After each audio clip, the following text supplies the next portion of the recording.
지은호가 오늘 밤 누군가의 죄를 대신 뒤집어 쓴다. 이지혁 휴대폰에 그 한 줄이 뜬 순간부터 사람들 관계도 믿음도 체면도 전부 뒤집히기 시작했는데요. 이지혁은 결제 서류를 넘기다가 그대로 손을 멈췄습니다. 창밖은 너무 맑아서 오늘은 무탈하게 지나가겠네 싶을 정도였거든요. 그런데 화면 속 문장은 그 평온한 공기를 찢어놓는 느낌이었습니다. 발신자 번호도 없는 메시지였고 길게 설명도 없고 딱 그 말만 적혀 있었어요. 대신 죄. 그리고 지은호. 이지혁은 원래 감정에 휘둘리는 사람이 아니었습니다.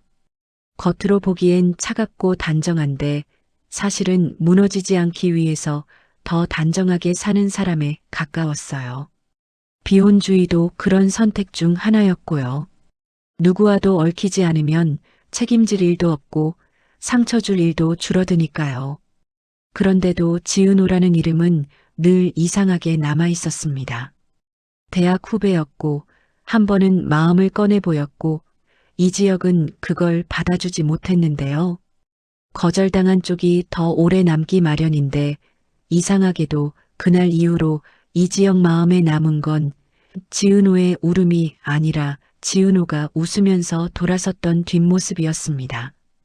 그때 탕비실 쪽에서 믹스커피 향이 훅 들어오며 직원 목소리가 들렸습니다. 차철민이 커피를 타면서 툭 던지는 말이었는데요. 평소라면 대표님 커피 드릴까요? 같은 가벼운 농담이나 하던 사람이 그날은 눈빛부터 달랐습니다. 말투는 여전히 장난스럽게 꺼내는데 눈동자만 유난히 깊고 검게 가라앉아 있었거든요. 대표님, 오늘 큰일 나겠는데요. 이지혁이 미간을 찌푸렸습니다. 근무 시간에 무슨 헛소리야. 무슨 큰일. 사람이여. 큰일을 내려오는 사람. 이지혁이 고개를 들자 차철민은 로비 유리문을 뚫어지게 바라보고 있었습니다. 그리고 그 시선 끝에서 문이 열리는 소리가 났어요. 하이힐 소리가 대리석 바닥 위에서 또각또각 울렸습니다. 먼지 한 톨 없어야 할 바닥에 그 소리는 마치 내가 여기서 제일 위다라고 선언하는 박자처럼 들렸는데요. 문을 밀고 들어온 건 고성이었습니다. 회사 사람들도 재단 사람들도 심지어 처음 보는 협력업체 직원들까지도 고성이를 전부 이사장님이라고 불렀습니다. 고성이는 그 호칭을 숨쉬듯 자연스럽게 가져가던 사람이었거든요. 안내 데스크 직원이 자동으로 허리를 숙였습니다. 이사장님, 어서 오세요. 고성이는 고개만 살짝 끄덕였고 시선은 이미 목적지를 향해 있었습니다. 그 목적지는 대표실이 아니었어요. 고성이가 찾는 사람은 정확히 한 명이었습니다. 지은호. 지은호는 그날 회사에 자료를 들고 와 있었습니다. 카페 매니저로 일하면서도 인테리어 디자인 일을 병행하는 지은호는 맡은 건 끝까지 해내는 성격이었죠. 긍정적이고 책임감 있어서 사람들 마음을 잘 얻는 타입인데요. 그런 지은호의 성실함이 이런 날엔 오히려 약점이 되기도 했습니다. 끝까지 책임지려는 마음이 있으니까 누군가가 책임을 떠넘기기 좋거든요. 고성이가 지은호 앞에 멈춰 섰습니다. 지은호. 호칭 하나뿐인데도 로비가 쨍하게 식는 느낌이 들었습니다.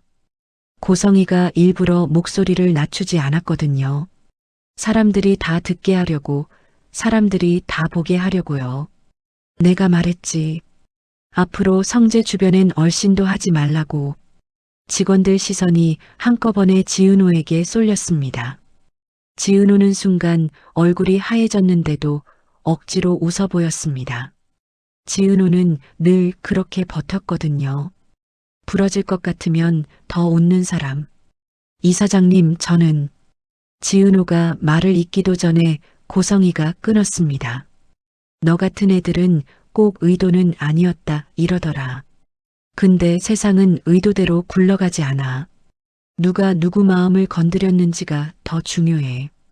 그때 로비 한쪽에서 발걸음이 빨라졌습니다.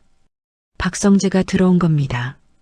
박진석의 외아들, 아버지 회사 본부장, 그리고 이 지역의 절친. 겉으로는 여유가 있어 보이지만 속으로는 아버지 집안과 자기 마음 사이에서 오래 흔들려 온 사람인데요. 무엇보다 박성재는 지은호를 오래 짝사랑해 왔습니다. 그 마음을 숨기려 더 웃고 더 가볍게 굴었던 타입이었죠. 박성재가 먼저 말을 꺼냈습니다. 이사장님, 여기서 이러지 마. 지금 회사야. 고성이는 곧장 표정을 바꿨습니다. 아들 앞에선 품격 있는 어른이 되어야 하니까요. 성재야, 넌 빠져. 너를 위해서 하는 말이야. 나를 위해서? 박성재 목소리가 차갑게 내려앉았습니다. 지은호 씨 망신 주는 게 나를 위한 거야? 고성이는 지은호 쪽으로 손을 뻗었습니다. 진짜로 머리카락이라도 잡아당길 듯한 순간이었는데요. 그때 이지혁이 고성이의 손목을 잡았습니다. 힘을 과하게 주지는 않았지만 빠져나갈 틈이 없게 정확히 멈춰 세웠어요. 이사장님, 이지혁은 또렷하게 말했습니다. 여긴 제 회사고 이 안에서는 규정대로 갑니다. 고성이가 이지혁을 올려다봤습니다. 잠깐, 아주 잠깐 흔들리는 눈빛이 지나갔어요. 이지혁이 감정으로 흔들릴 사람이 아니라는 걸 고성이도 알고 있었거든요. 감정으로 흔들리지 않는 사람은 고성이 같은 사람에게는 통제하기 가장 어려운 타입입니다. 규정? 고성이가 비웃듯 말했는데요. 규정으로 사람 인생을 막을 수 있다고 생각해? 그때 뒤에서 차철민이 한 발 앞으로 나왔습니다. 로비 사람들이 동시에 시선을 돌렸어요. 철민이 저렇게 앞으로 나오는 건 처음 보는 사람도 많았거든요. 이사장님, 차철민이 어설프게 공손한 표정으로 웃었습니다. 저는 숫자만 보는 사람이거든요. 근데 요즘 숫자들이 이사장님 얘기를 너무 많이 해요. 고성의 눈이 가늘어졌습니다. 너 누구야? 회계요. 숫자 전문. 차철민이 어깨를 으쓱했습니다. 사람은 숨겨도 숫자는 숨길 데가 없더라고요. 그 말이 로비 공기를 확 서늘하게 만들었습니다. 고성이는 더 오래 있으면 불리하다는 걸 직감했는지 끝까지 지은호를 노려보며 돌아섰습니다. 지은호, 잘 들어. 다시 한 번만 성재 앞에 보이면 그땐 진짜로 끝이야. 고성이가 떠나고 로비가 조금씩 숨을 돌리려는 순간 지은호는 그 자리에 그대로 굳어 있었습니다. 박성재도 한동안 말이 없었고요. 이지혁이 먼저 지은호에게 다가가 물었습니다. 지은호, 괜찮아? 지은호는 웃어 보였는데요. 그 웃음이 너무 억지라서 이지혁이 오히려 더 마음이 무거워졌습니다. 선배 저 괜찮은 척은 잘하거든요. 그 말이 끝나자마자 이지혁 휴대폰이 다시 진동했습니다. 방금 전 메시지와 똑같은 느낌의 문장이 또 떴는데요. 이번엔 더 짧았습니다. 오늘 밤 서류가 너를 문다. 이지혁은 그 자리에서 직감했습니다. 이건 장난이 아니라 누군가가 이미 판을 짜놓은 거라고요. 그리고 그 판의 한가운데에 지은호를 세워두려는 의도가 있다는 거요. 그날 밤 정말로 지은호에게 일이 터졌습니다. 지은호는 재단 쪽 라운지 리모델링 관련 서류를 전달하려고 잠깐 들렀다가 출입이 막혔습니다. 보안팀이 가방을 확인했고 담당자는 차가운 표정으로 말했어요. 지은호 씨, 자재 발주 비용 결제 건이 이상합니다. 지은호 씨 결제로 나간 항목이 있어요. 지은호는 멍했습니다. 제가요? 전 결제 권한이 없는데요. 담당자는 서류를 내밀었습니다. 서명 여기 있습니다. 지은호는 서류를 보자마자 손끝이 떨렸습니다. 분명히 자신의 이름인데 자신이 쓰는 글씨가 아니었거든요. 누군가가 지은호 이름으로 서명을 만들어 넣고 지은호가 결제한 것처럼 꾸며놓은 겁니다. 순간 지은호는 머릿속이 하얘졌습니다. 내가 뭘 잘못했지? 라는 질문이 가장 먼저 떠올랐는데요. 그게 더 무서운 질문이었습니다. 죄가 없는데도 몰리면 사람은 결국 내가 진짜 잘못했나라는 지점까지 밀려가니까요. 지은호는 곧바로 이지혁에게 전화했습니다. 목소리가 떨렸어요. 선배 저 지금 재단에서. 이지혁은 짧게 말했습니다. 거기 있어. 움직이지 말고. 내가 갈게. 이지혁은 집에도 들르지 않고 바로 달려갔습니다. 그의 머릿속에는 가족 얼굴이 스쳐 지나갔어요. 은퇴 후 집에 있는 아버지 이상철, 늘 걱정이 많은 어머니 김다정, 그리고 요즘도 전화하면 꼭 밥은 먹었냐 묻는 할머니 조옥래, 외조부 김장수까지요. 이지혁은 그 가족들 때문에 더더욱 흔들리지 않는 사람처럼 살아왔습니다. 가족에게 걱정을 주고 싶지 않았고 문제를 끌고 들어가고 싶지 않았거든요. 그런데 지금은 그 반대였습니다. 지은호 문제를 외면하는 순간 이지혁은 평생 자기 스스로를 용서 못할 것 같았습니다. 재단 로비에서 지은호를 마주했을 때 지은호는 이미 얼굴이 창백해져 있었습니다. 눈은 크게 뜨고 있는데 초점이 없었고 손은 억지로 주먹을 쥐고 있었어요. 이지혁이 지은호 앞에 서서 조용히 말했습니다. 지은호, 눈 마주쳐. 나한테 숨지 말고. 지은호가 떨리는 목소리로 물었습니다. 선배 저 진짜 뭘 잘못한 걸까요? 이지혁은 그 질문이 가장 위험하다는 걸 알았습니다. 그래서 더 단단하게 말해줬어요. 너 잘못한 거 없어. 그리고 한 번 더. 없어. 그러니까 지금부터는 내가 확인할게. 누가 내 이름을 쓴 건지. 그날 밤 이지혁은 바로 박성재에게 전화했습니다. 둘은 친구니까 숨길 것도 없이 반말이 튀어나왔습니다. 성재야, 너 재단 쪽 상황 알아? 박성재가 한숨을 길게 뱉었습니다. 알아. 진짜 분위기 개판이야. 근데 그게 지은호 씨까지 갈 줄은 몰랐어. 이 사장님이 손 뗀 것 같아? 이지혁이 단도직입적으로 묻자 박성재는 잠깐 말이 없었습니다. 그 침묵이 대답이었죠. 나도 솔직히 그 생각했어. 박성재가 낮게 말했는데요. 근데 이 사장님이 이렇게까지 하겠냐 싶어서 그냥 내가 과민한 줄 알았지. 과민 아니야. 이지혁이 단호하게 말했습니다. 지은호 이름이 들어간 서류가 나왔어. 이건 누가 판을 짠 거야. 박성재가 목소리를 눌렀습니다. 혀가 나 솔직히 무섭다. 이 사장님이 어디까지 갈지. 그럼 선택해. 이지혁이 숨을 고르며 말했습니다.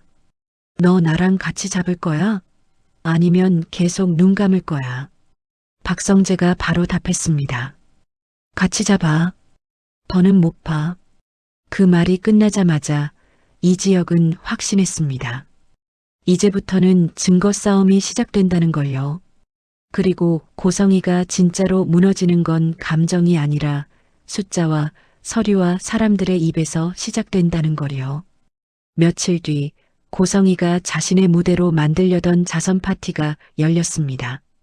재단 이름을 걸고 박진석 회장이 후원하고 정재계 인사들이 모이는 자리였죠. 고성이는 순백의 드레스를 입고 등장했습니다. 이 사장님 호칭이 이날만큼 달콤한 날도 없었을 거예요. 사람들은 고성이에게 먼저 인사했고 고성이는 그 인사를 받으며 내가 성공했다는 표정을 숨기지 못했죠. 그런데 고성이가 빛날수록 박영란은 더 어두워졌습니다. 박영란은 대학원에서 그림을 그리는 화가입니다. 우아하고 차분하고 쉽게 흔들리지 않는 것처럼 보이지만 사실은 마음속에 오래된 균열이 있었습니다. 엄마 고성이가 자신을 공주로 키운 만큼 박영라에게 자유는 늘 조건부였거든요. 엄마 말 들으면 다 해줄게. 같은 방식이요. 박영란은 그날 메인 작품의 주인공이었습니다. 사람들은 박영란 작품을 찬양했고 고성이는 그 칭찬을 딸의 칭찬이 아니라 자기 공으로 받았습니다. 박영란은 웃어야 했습니다. 엄마가 원하는 얼굴을 해야 했거든요. 그 파티장 한쪽에는 이 지역의 여동생 이수빈도 있었습니다. 이수빈은 패션 크리에이터로 밝고 애교 많고 계산 빠릅니다. 조건 좋은 남자와 결혼하고 싶다는 욕망도 솔직하게 갖고 있는 사람이죠. 그래서 이런 파티는 이수빈에게 콘텐츠이면서 기회였습니다. 누가 어떤 명품을 들었는지, 어떤 사람이 어떤 사람과 인사하는지 이수빈은 그런 걸 눈으로 다 잡아냈어요. 그리고 박영나 곁에는 늘 그림자처럼 붙어 있는 사람이 있었습니다. 이지환. 이 지역의 남동생이자 박영나의 운전기사 겸 보디가드. 체육학과 출신, 피지컬이 좋고 겉으로는 무뚝뚝한데 속으로는 사람 마음을 잘 보는 타입이었습니다.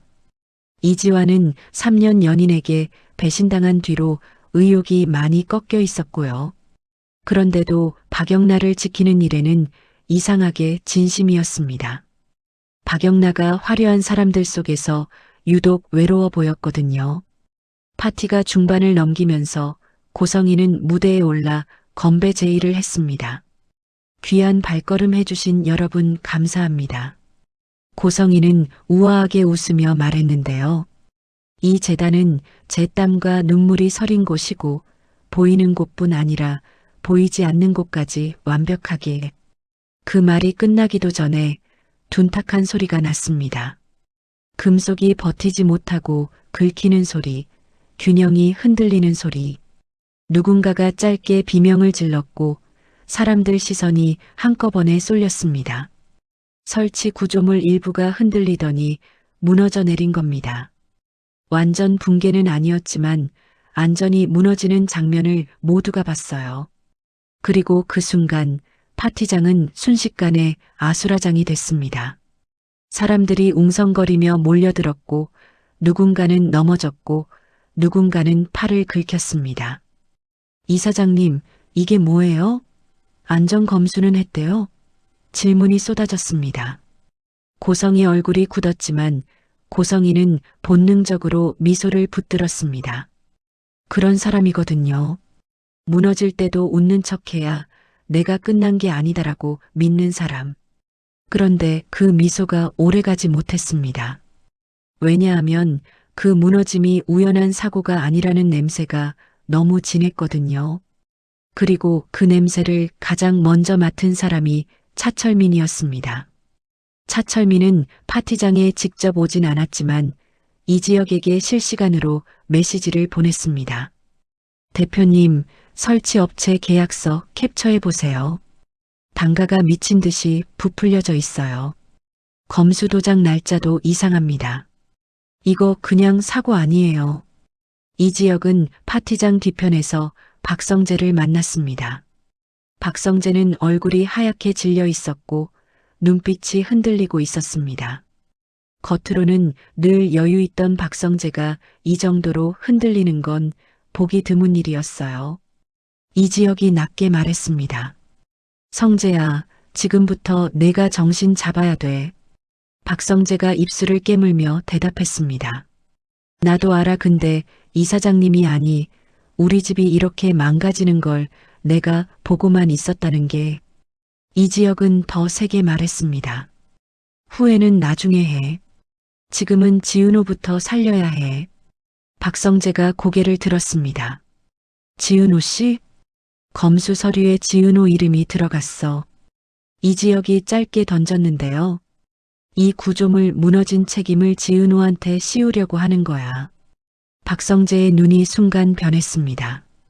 사랑하는 사람을 건드렸을 때 사람은 가장 위험하게 변하거든요. 이사장님이 그랬다고? 박성재 목소리가 떨렸습니다. 확실해? 확실한 건 곧 확실해져. 이 지역이 단단히 말했는데요. 증거를 모으고 있어. 그때 이수빈이 그 장면을 봤습니다. 이수빈은 각을 놓치지 않는 사람인데 그날은 단순히 콘텐츠 각이 아니라 진짜 위험한 각을 본 겁니다. 이수빈은 무너진 구조물 근처에서 누군가 떨어뜨린 서류 봉투를 발견했습니다. 사람들이 정신없어서 발로 차고 지나가려는 순간 이수빈은 자연스럽게 주워 클러치에 넣었습니다. 그리고 아무 일 없는 척 빠져나왔죠. 밖으로 나온 이수빈은 혼잣말처럼 웃으며 말했습니다. 이거 누가 봐도 덮어씌우기용인데? 봉투 안에는 검수 확인서가 있었고 거기에는 지은호 이름이 찍혀 있었습니다. 지은호가 절대 쓰지 않았을 필체였고요. 이수빈은 곧바로 이지혁에게 연락했습니다. 오빠, 나 이런 거 원래 안 끼는데. 무슨 일이야? 나 지금 지은호 언니 이름 들어간 서류 하나 가지고 있어. 뭐? 이지혁 목소리가 단단해졌습니다. 지금 바로 어디야? 이수빈이 짧게 말했어요. 박. 그리고 오빠 이거 진짜로 큰 판이야. 근데 지은호 언니 억울해 보였거든. 그 말이 이지혁 가슴을 더 세게 눌렀습니다. 이지혁은 자기가 지은호를 지켜주지 못했던 순간들이 떠올랐어요. 고백을 거절한 순간도, 이후 지은호가 아무렇지 않은 척 웃을 때도 이지혁은 지은호는 괜찮겠지라고 생각해버렸거든요. 그런데 지은호가 괜찮았던 게 아니라 늘 혼자 견딘 거였죠. 한편 박영란은 파티장 혼란 속에서 엄마 고성희의 얼굴을 똑바로 봤습니다. 고성희는 웃고 있었는데요. 그 웃음이 박영라에게는 더 공포였습니다. 엄마는 사고가 터졌는데도 그럼에도 나는 빛나야 한다는 얼굴이었거든요. 박영란은 그 순간 결심했습니다. 엄마의 세계에서 벗어나야 한다고요. 그 결심을 밀어준 건 이지환이었습니다. 이지환은 박영라가 흔들리는 걸 보자 아주 조용히 말했어요. 박영라 씨, 괜찮아요? 박영라는 웃으려다 실패했습니다. 괜찮은 척 이제 좀 지겨워요. 이지환이 잠깐 멈췄다가 말했는데요. 그럼 괜찮은 척 하지 마요. 오늘은 안 괜찮아도 되는 날 같은데요. 그 말이 박영라 마음 어딘가를 툭 건드렸습니다. 박영라는 처음으로 누군가에게 엄마가 무섭다고 말하고 싶어졌어요. 그래서 아주 작게 거의 속삭이듯 말했습니다. 이지환 씨, 엄마가 뭘 숨기고 있는지 나 알 것 같아요. 이지환은 대답 대신 박영라 손에 물 한 병을 쥐어줬습니다. 그리고 딱 한마디만 했어요. 그럼 이제는 숨기지 말고 꺼내요. 그날 밤 이지혁은 지은호를 집에 보내지 않았습니다. 지은호 집엔 엄마 정순이가 있고 동생 지강호가 있고 그 가족에게까지 불똥이 튀면 지은호가 더 무너질 게 뻔했거든요. 이지혁은 회사 근처 조용한 장소에서 지은호를 앉혀두고 서류를 하나하나 보여주며 설명했습니다. 말투도 평소보다 더 친근하게 풀어냈어요. 지은호가 딱딱한 말에 더 겁먹는 걸 이지혁도 알고 있었으니까요. 지은호, 이건 내가 결제할 수 없는 항목이야. 그럼 누군가 내 이름을 빌린 거지. 이지혁이 숨을 고르며 말했습니다. 그리고 그 누군가는 내가 반박하기 어려운 방향으로 몰고 가려고 했던 거고, 지은호는 입술을 깨물었습니다. 선배, 저는요, 제가 무너지는 게 무서운 게 아니라 말끝이 떨렸습니다. 제가 무너지면 엄마랑 강호가 같이 무너질까봐 그게 무서워요. 그 말에 이지혁은 잠깐 눈을 내리깔았습니다. 지은호는 늘 그렇게 살아왔어요. 자기 인생이 아니라 가족의 생존을 먼저 생각하면서요. 정순이는 남편이 사업 실패 후 세상을 떠나고 혼자 식당을 꾸려왔습니다. 그래서 더 지은호에게 기대고 있었고요. 지강호는 누나와 비교당하며 자격지심이 깊었고 욕심은 큰데 게으르고 불만이 많아서 늘 사고를 달고 살았습니다. 지은호는 그런 동생까지 책임지고 싶어 했어요. 그 책임감이 지은호를 버티게 했지만 동시에 지은호를 고립시켰습니다. 이지혁은 그날 처음으로 지은호 앞에서 자기 마음을 꺼냈습니다. 지은호, 나도 무섭다. 지은호가 눈을 크게 떴습니다. 선배가요? 그래. 이지혁이 고개를 끄덕였는데요. 내가 지금까지 비혼주의라고 말하면서 사실은 책임질 용기가 없었던 거 아닌가 싶어서 누군가 옆에 두면 그 사람 인생까지 내가 건드릴까봐 겁났거든. 지은호가 아무 말도 못했습니다. 이지혁이 이렇게까지 솔직한 건 처음 봤으니까요. 이지혁이 덧붙였습니다. 근데 지금은 너를 혼자 두는 게 더 겁나. 그 말이 지은호 가슴을 꽉 조였습니다. 지은호는 이지혁을 오래 좋아했습니다. 고백했다가 거절당했을 때도 지은호는 그래도 선배는 선배대로 살겠지라고 이해하려고 했어요. 그런데 지금 이지혁이 자기 앞에서 흔들리고 있는 게 지은호에게는 설렘보다 더 큰 두려움이었습니다. 이지혁이 흔들리면 이지혁도 다칠 테니까요. 그때 박성재가 전화를 걸어왔습니다. 혁아. 박성재 목소리가 낮고 거칠었습니다. 나 지금 집에 왔는데 이사장님이랑 얘기해야 될 것 같아. 이지혁이 짧게 말했습니다. 혼자 하지 마. 너 감정 흔들리면 말려. 박성재가 씁쓸하게 웃었습니다. 그래서 전화했지. 나 지금 존나 흔들려. 증거 들고 가. 이지혁이 단호하게 말했습니다. 말싸움으로 이길 상대 아니야. 숫자랑 서류로 눌러. 박성재는 결국 집에서 고성이와 정면으로 부딪혔습니다. 여기서부터는 박성재가 평생 참아왔던 감정이 터져나왔어요. 이사장님. 박성재는 일부러 어머니라는 단어를 쓰지 않았습니다. 그 호칭을 쓰는 순간 자기가 또 흔들릴 것 같았거든요. 지은호 씨 이름으로 서류 만든 거 이사장님 맞지? 고성이는 웃었습니다. 흔들림 없이요. 증거는? 증거. 박성재가 숨을 삼켰습니다. 지금 재단이 난리야. 언론도 움직이려고 해. 아버지도 곧 알게 돼.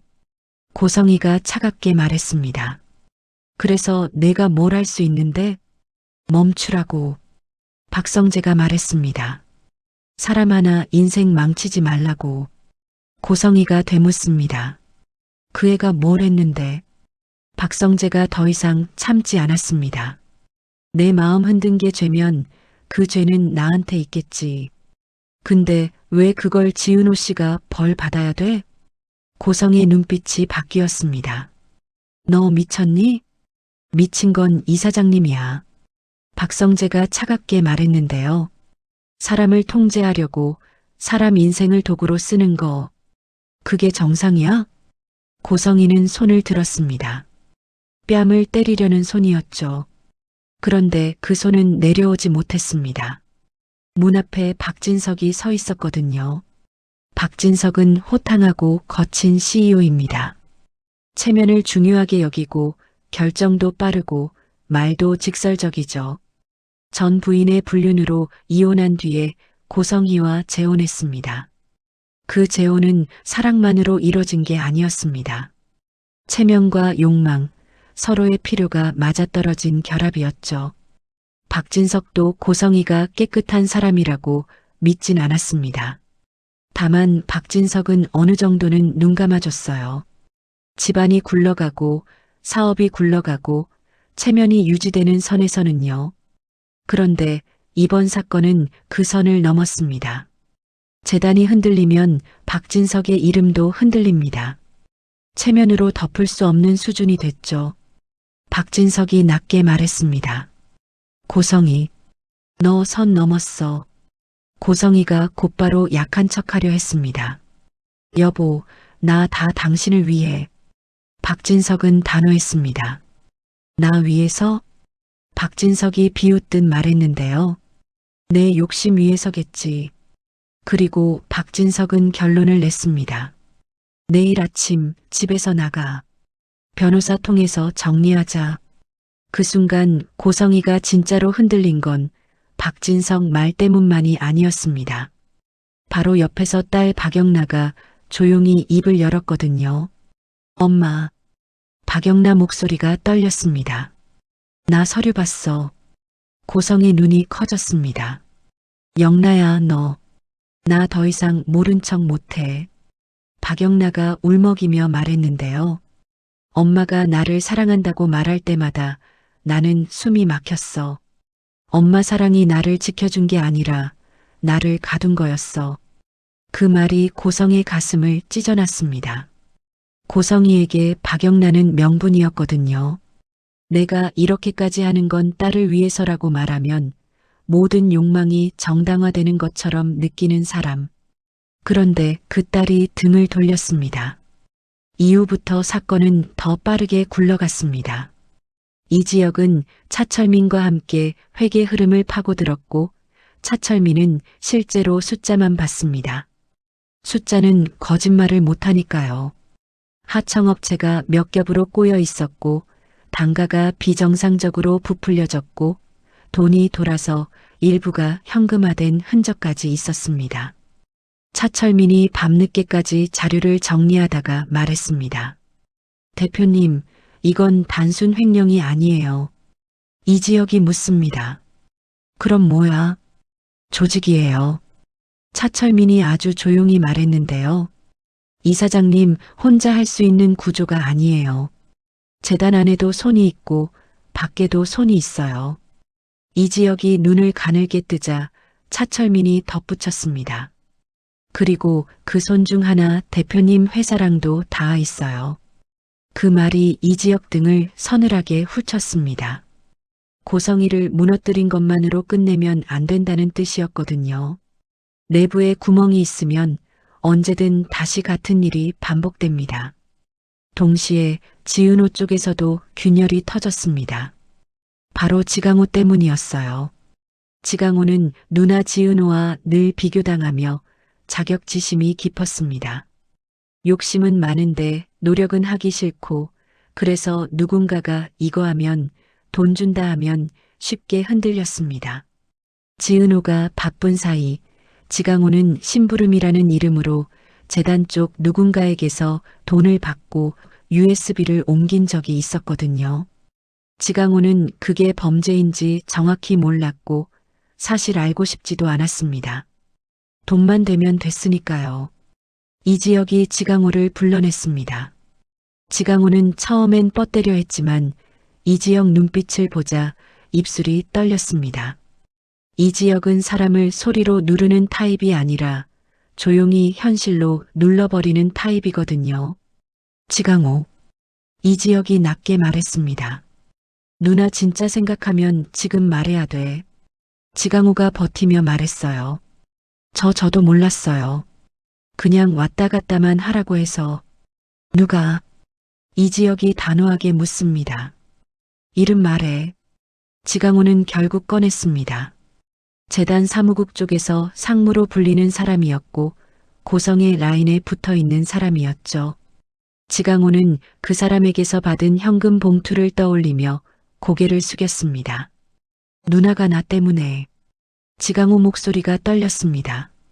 누나가 나 때문에 잡혀갈 수도 있는 거예요? 이지혁은 지강호를 때리지도 욕하지도 않았습니다. 대신 가장 무서운 말로 지강호를 눌렀어요. 그럴 수도 있었지. 내가 몰랐다고 했으니까. 지강호가 울먹였습니다. 그럼 지금이라도 제가 뭘 해야 돼요? 이지혁이 짧게 말했어요. 내가 했던 걸 전부 말해. 날짜, 장소, 받은 돈, 전달한 물건. 하나도 빼지 말고. 지강호는 그날 밤 처음으로 누나가 왜 늘 무거운 표정으로 버텼는지 조금은 알 것 같았습니다. 누나 지은호가 무너질까봐 두려워했던 게 사실은 자기 때문이었다는 거요. 그 깨달음이 지강호에게는 죄책감이면서 동시에 공포였습니다. 지강호는 욕심이 많지만 겁도 많은 사람이었거든요. 며칠 뒤 고성이는 마지막 발악을 했습니다. 고성이는 자신이 무너지고 있다는 걸 알았어요. 그래서 마지막 카드로 돈을 챙기려고 했습니다. 집 금고에 숨겨둔 현금과 귀금속, 그리고 비밀 USB. 그것만 있으면 해외로 도망칠 수 있다고 믿었습니다. 고성이는 숨이 가쁜데도 집으로 돌아가 금고를 열었습니다. 그런데 금고는 텅 비어 있었습니다. 고성이는 손이 덜덜 떨리며 바닥을 쳤습니다. 내 돈 어디 갔어? 그때 뒤에서 박성재 목소리가 들렸습니다. 한 발 늦었어. 고성이가 돌아보자 박성재가 문틀에 기대 서 있었습니다. 그 눈빛이 너무 차가워서 고성이가 순간 움찔했습니다. 성재야, 내가 가져갔어? 내놔. 박성재가 고개를 저었습니다. 내가 아니야. 아버지가 챙겼어. 고성이가 비명을 질렀습니다. 박진석이? 그 인간이 내 걸. 박성재가 끊었습니다. 이사장님 거 아니지. 남의 돈이지. 그리고 박성재는 아주 차갑게 말했어요. 지은호 씨 이름으로 서류 만든 거, 그거 이제 돌이키기 힘들어. 근데 이사장님은 아직도 내 돈만 말하네. 그 말을 듣고 고성이는 이를 갈았습니다. 그리고 그 순간 고성이가 가장 믿고 붙잡고 있던 마지막 기둥, 박영란을 찾았습니다. 영란야. 고성이가 떨리는 목소리로 부르자 박영란은 고개를 들지 않았습니다. 박영란은 그날 파티 이후로 엄마를 더 똑바로 보기 시작했거든요. 엄마가 딸에게 준 건 사랑이 아니라 통제였다는 걸 이제는 부정할 수 없어서요. 그리고 얼마 지나지 않아 경찰이 고성이를 체포했습니다. 혐의는 횡령만이 아니었습니다. 문서 위조, 사기, 업무 방해, 협박 정황까지 줄줄이 엮였습니다. 고성이는 수갑이 채워지는 순간에도 악을 쓰며 소리쳤어요. 지은호 때문이야. 그 여자 때문에 내가. 하지만 이번엔 아무도 고성의 말에 반응하지 않았습니다. 박진석은 돌아서 있었고 박성재는 고성이를 보지 않았고 박영란은 눈을 감고 있었습니다. 그 모든 장면을 이수빈은 멀리서 조용히 지켜봤습니다. 이수빈은 원래라면 라이브를 켰을 수도 있어요. 자극적인 장면을 콘텐츠로 뽑기 좋아하는 사람이니까요. 그런데 그날은 이수빈이 휴대폰을 내려놓았습니다. 이건 단순히 조회수로 끝날 사건이 아니라 오빠 이지혁과 지은호 인생을 뒤흔들 사건이라는 걸 이수빈도 알았거든요. 이수빈은 혼잣말처럼 중얼거렸습니다. 이게 끝이면 좋겠는데 이런 판은 절대 이렇게 안 끝나지. 실제로 끝이 아니었습니다. 고성이가 무너졌는데도 차철민이 던진 말이 계속 이지영 머릿속에 남아 있었어요. 재단 안에 남은 손, 그리고 우리 쪽으로 이어지는 손. 시간이 조금 흐른 뒤 지은호는 겨우 숨을 돌렸습니다. 재단 쪽 조사가 진행되며 지은호 서명은 위조라는 게 드러났고 지은호에게 씌워진 책임은 조금씩 거쳤습니다. 하지만 지은호는 완전히 회복되지 않았습니다. 사람은 억울함이 풀린다고 바로 괜찮아지지 않거든요. 나는 아무 잘못도 없었는데 라는 사실이 오히려 더 사람을 허무하게 만들기도 했습니다. 그날 이지혁 회사 옥상에서 지은호가 바람을 맞고 있었습니다. 지은호가 먼저 말했어요. 선배, 저요 이상하게 웃는 게 무서워졌어요. 이지혁이 물었습니다. 왜? 지은호가 작은 목소리로 대답했습니다. 저 웃으면 괜찮은 척이 되잖아요. 근데 괜찮은 척이 습관이 되니까 진짜 내 마음이 어디 있는지 모르겠어요. 이지혁은 그 말을 듣고 한참 침묵했습니다. 그리고 아주 조용히 말했습니다. 지은호, 그럼 괜찮은 척 하지 마. 지은호가 고개를 들었습니다. 이지혁이 덧붙였어요. 너 지금 안 괜찮아도 돼. 내가 그걸 봐줄게. 지은호가 웃지 못하고 눈만 깜빡였습니다. 그 순간만큼은 지은호가 철벽이 아니라 그냥 사람이었거든요. 그때 옥상 문이 열리는 소리가 났습니다. 차철민이었습니다. 차철민은 평소처럼 장난스러운 표정을 지으려 했지만 실패했습니다. 얼굴이 굳어 있었어요. 대표님, 차철민이 숨을 삼켰습니다. 이사장님 건 정리된 것처럼 보여도 아직 끝 아니에요. 이지혁이 시선을 고정했습니다. 무슨 뜻이야? 차철민이 파일을 내밀었는데요. 이 돈 흐름 여기 한 줄이 남아요. 누가 중간에서 빼먹은 게 아니라 누가 중간에서 넘겨받은 흔적이에요. 넘겨받았다고? 네. 이사장님이 무너지기 전에 누군가가 미리 탈출구를 만들어 놨어요. 그리고 그 사람이 대표님 회사 내부 결제 라인하고도 접점이 있어요. 지은호가 그 말을 듣고 손끝이 다시 차가워졌습니다. 지은호는 조용히 물었습니다. 선배 그럼 저 아직도 안전한 게 아닌 거예요? 이지혁은 지은호 어깨에 손을 얹었습니다. 단단하게 흔들리지 않게요. 안전하게 만들 거야. 그리고 차철민을 바라보며 말했어요. 누구야? 차철민은 잠깐 머뭇했습니다. 아직은 이름을 못 받기 어려워요. 근데 이 사람 대표님 주변이에요. 생각보다 가까워요. 이지혁은 그 순간 자기 집이 떠올랐습니다. 아버지 이상철은 고지식하고 정직해서 평생 규정과 양심을 믿고 살았습니다. 어머니 김다정은 늘 가족을 품고 살다가도 한번 마음이 무너지면 혼자 다 끌어안는 사람이었습니다. 할머니 조옥래는 사람 보는 눈이 날카로워서 늘 이런 말을 했어요.